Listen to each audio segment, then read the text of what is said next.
મિત્રો આજકાલ આપણે જોઈ રહ્યા છીએ કે સોશિયલ મીડિયામાં બે ફોટા એવા મૂકે કે ખજૂરભાઈનો હોય અને એક ગોપાલ ઇટાલિયાનો હોય, અથવા તો ગોપાલ ઇટાલિયાનો હોય કે અને પોપટભાઈનો હોય.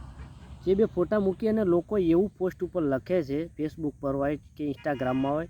અત્યારે સોશિયલ મીડિયામાં એ વધારે વાયરલ છે અને લોકો આ પોસ્ટ વધારે કરે છે કે તમે કેવા નેતાને પસંદ કરશો, કે આ નેતા બનશે એટલે શું કરશે. પણ એવું નથી. ખરેખર નેતા ભણેલો ગણેલો વ્યવસ્થિત અને સમાજના કાર્યો માટે આગળ રહેતો હોય, દેશના કાર્યો માટે, રાજ્યના કાર્ય માટે, જિલ્લાના કોઈ પણ વ્યક્તિ ગરીબ હોય કે પૈસાદાર હોય એ વ્યક્તિ જોવે નહીં, અને જ્યાં પણ જરૂરત હોય ત્યાં પહેલાં એમનો પગ હોય અને આપણે આગળ રહીને કામ કરાવતા હોય ને એવા નેતાને પસંદ કરવો જોઈએ. ખરેખર જે માનવતાને લઈને અને સેવા કરતા હોય, કાર્યો સારા કરતા હોય એવા નેતા પસંદ કરવા જોઈએ.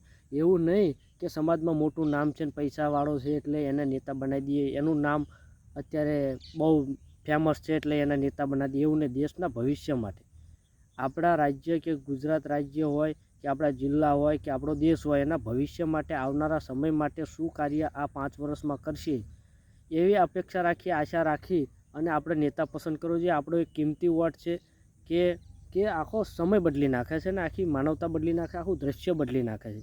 જે આવનારા સમયમાં પેઢીનું ભવિષ્યનું સારું વિચારે એવા નેતા પસંદ કરવા જોઈએ. ભણેલા ગણેલા, એજ્યુકેશન અને આગળ કાયદા કાનૂન જાણતા હોય તેવા આપણે ખરેખર એવા નેતા પસંદ કરવા જોઈએ.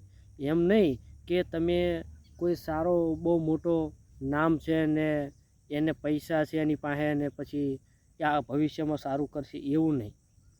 આવનારા સમય માટે શું કરવાના છે અને આપણો કિંમતી વોટ છે એટલે જોઈ વિચારી, સમજી વિચારી અને કેવા વ્યક્તિને આલવો અને સામે કેવો વ્યક્તિ છે એ આપણે નિર્ણય કરી અને વોટ આપણો કિંમતી. આપણી એક જ વોટ છે પણ વોટની કિંમત બહુ છે એટલે સમજી વિચારી અને વોટિંગ કરવું.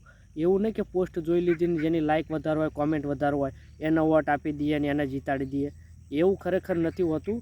ખરેખર એ માનવતા માટે જીવતો હોય, આપણા દેશ માટે જીવતો હોય, ધર્મ માટે જીવતા હોય અને સારા કાર્યોમાં એમનો પગ આગળ રહેતો હોય, પહેલાં રહેતો હોય અને સારા કાર્યોમાં આગળ ઊભા રહેતા હોય એવા માણસોને પસંદ કરવા જોઈએ અને કિંમતી વોટ એવા લોકોને આપવા જોઈએ. જય હિન્દ, જય ભારત. દેશનું સારું વિચારો અને વિડીયોને શેર કરો. જય માતાજી.